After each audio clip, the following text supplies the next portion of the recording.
Okay, so weather improved a little bit. A bit of sunshine today, still very cold, but working inside the van okay. And just finished off the other ceiling panels, 1 and 2. So that's all done. Now I've got quarter round, which is going to go up against the corners there, all the way along. And that's going to get covered in this same material. I've got enough now to be able to wrap the quarter round in. Put it up there to finish it all off. And this is now finished. I just started to put some colourant on it just to finish it off, so it'll be stained to try to get as close as possible to the brown of the woodwork in here already, which is kind of that colour. So 2 or 3 more coats, I think.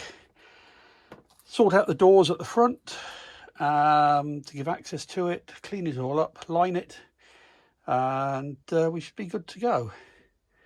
Yeah, I think that's going to look quite nice when it's finished. And the electrics, so I've got the battery coming on Monday, so we'll get a start on that. And then I've now got a door. So I was always worried about this. I didn't want to use a shower curtain because we don't have a top rail, of course.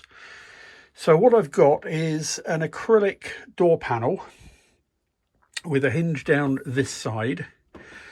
Just need to measure this dimension here, because what I'm going to do, this is aluminium, but I'm going to drop some magnets down on the inside with a bit of technique that I haven't quite worked out yet. But then the door itself will have a magnetic strip that'll run down the edge. So when the door is closed, the magnets will be holding it against here. Got to work all that out a little bit, but at least I've got the door, which is very, very lightweight, just being a sheet of acrylic with some edging. Yeah, so that should finish that one off. Then it's going to be a case of tackling the floor. So all of the old vinyl here is coming up. I don't know if you can hear, there's a bit of creaking going on underneath my feet, but we'll work out what that is later on. Clear all this out, get all this old stuff up. There's some sort of boarding underneath the linos, but I've got some MDF sheets, or I've got some ply sheets, 5mm, which I'm going to line the floor with to level it all off. And then I've already bought the vinyl, the lino, which is going to go down. So that's going to be an interesting technique. So I've never done vinyl before, but I think I'll just create a pattern out of sheets of paper and cut it approximately to the right size and then trim it off. So that's the next job on here. And then on this door or panel here, I've got some 4-way stretch carpet. So I'm going to have a go at doing 4-way stretch carpet on here. That's my next task. Right, onwards and upwards. I'll catch you all later. Cheers for now. Guess what arrived today? Courtesy of the Black Friday deal, with no obvious damage apart from a bit of a scrape on the box. Everything else seems to be fine. And right, so this is what €252 buys you. Let's start unboxing it. So we start with a user manual.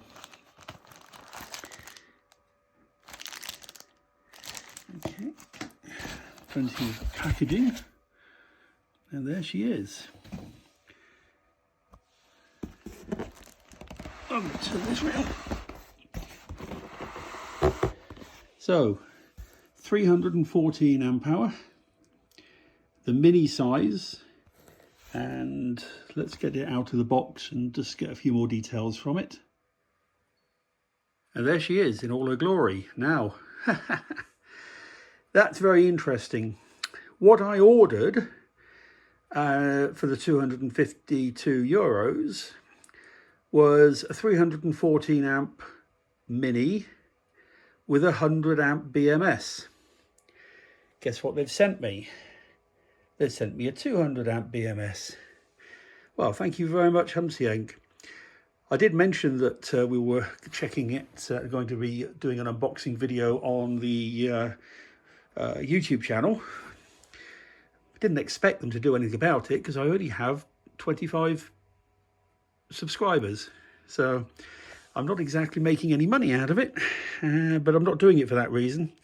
I'm really doing it just to record everything that I do with this amazing little motorhome. Let's have a look at the details here. So, yep, it's definitely the 200 milliamp hour, sorry, 200 amp, and manufactured in August 25, so it's pretty new as well.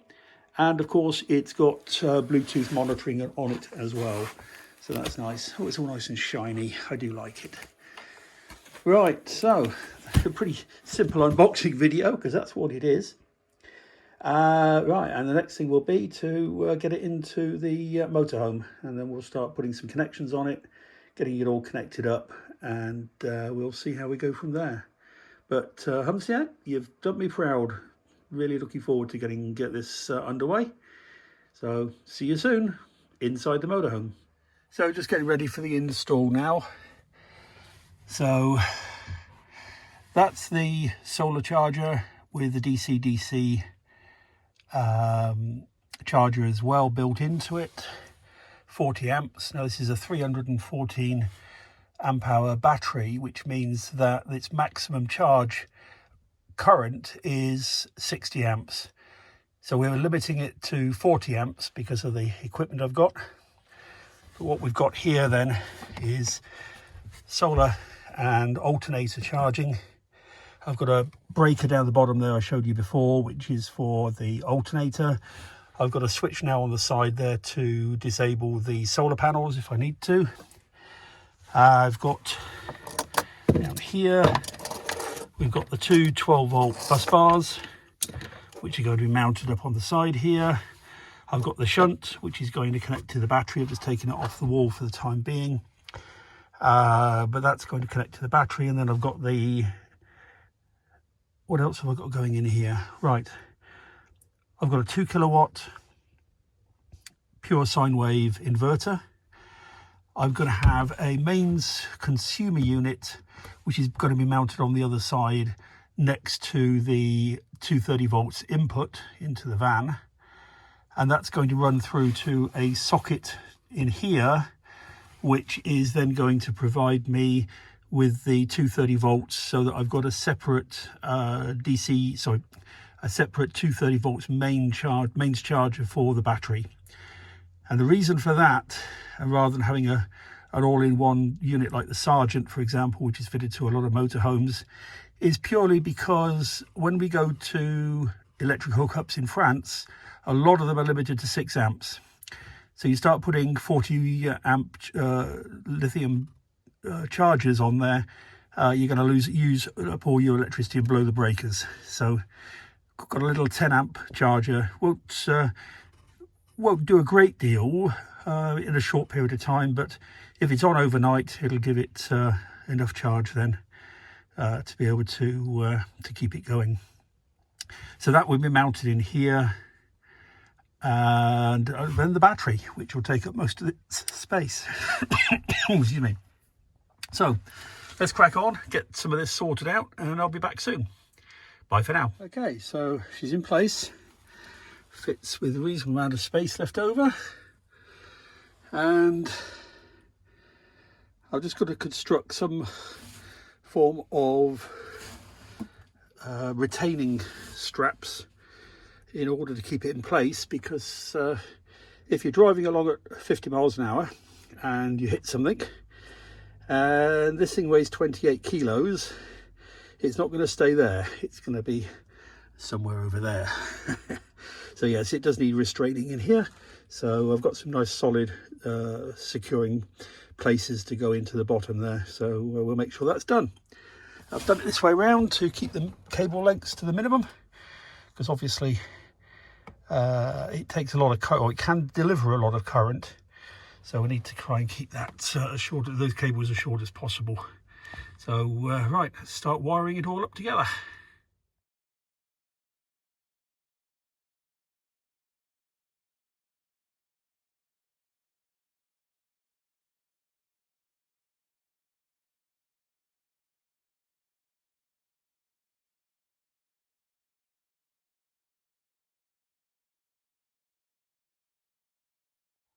So the smart shunt's all connected. I've got the Victron app running, and that's good.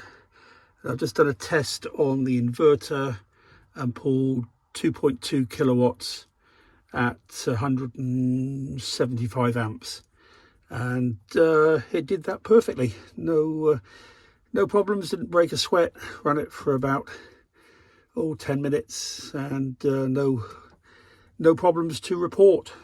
And didn't realize just how much capacity that battery has, because 10 minutes didn't pull very much out of it at all. At 2.2 kilowatts, I thought, wow, yeah, okay, that should do the job nicely. Connected up the solar panels. There's not much sun today, so we didn't get much of a charge in there, but at least it does connect, and it is charging the battery when the sun's out. So I've got 2 bus bars to go up next. Connect that to the output of the smart shunt, get the inverter in place, and start connecting up some of the other power cables. So we should be good to go.